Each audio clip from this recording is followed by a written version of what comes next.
Hello viewers, beauty tips Sangeeta চ্যানেলে তোমাদের সবাইকে ওয়েলকাম। আজ তোমাদের সঙ্গে শেয়ার করব কত তাড়াতাড়ি তোমরা চুল পড়া কমাতে পারো এবং চুল গজাবে। তার সাথে সাথে চুলে যদি কোনো রকম ইনফেকশনের জন্য চুল পড়ে, টাক হয়ে যায়, ফাঁকা হয়ে যায়, সেটাও দূর হবে।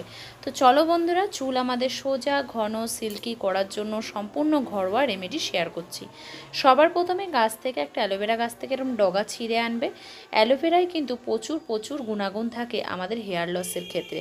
আমাদের চুল পড়া আটকায়, তার সাথে সাথে চুলে কোনো রকম ব্যাকটেরিয়াল ইনফেকশন জমে থাকলে সেটা দূর করে এবং চুলের গোড়া শক্ত করে চুলকে সিল্কি শাইনি করে তোলে। তাই আমি এখানে একটা অ্যালোভেরা নিয়ে নিলাম। আর বন্ধুরা, এই ভুলটা করবে না। এই রেমেডিটার জন্য বিশেষ করে অ্যালোভেরা জেল বের করার প্রয়োজন নেই, অ্যালোভেরা পাতাসহ কিন্তু কাটিং করতে হবে। ঠিক এরকম একটা ডগা কেটে নেবে তোমরা, ভালো করে তার আগে ধুয়ে নেবে কাটার আগে।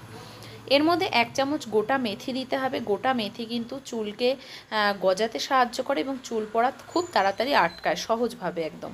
তারপর চুলের গোড়ায় অ্যান্টিঅক্সিডেন্ট দেয়, যেটা কিন্তু আমাদের চুল যাদের দুর্বল হয়ে থাকে, খুব মাথা আঁচড়ালে পড়ে, এটা পড়ে, সেটা দূর করে। এবং কালো জিরে নিয়ে নিলাম 1/2 চামচ।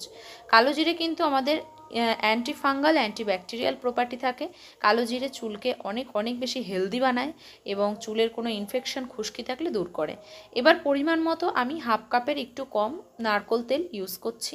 আর গ্যাসের আঁচটা কিন্তু একদম যেন কম হয়, একদমই লো, ঠিক আছে? দরকার হলে তোমরা অ্যালুমিনিয়ামের বাটি বা অন্য কোনো ননস্টিক বাটিও নিতে পারো সমস্যা হলে, ঠিক আছে?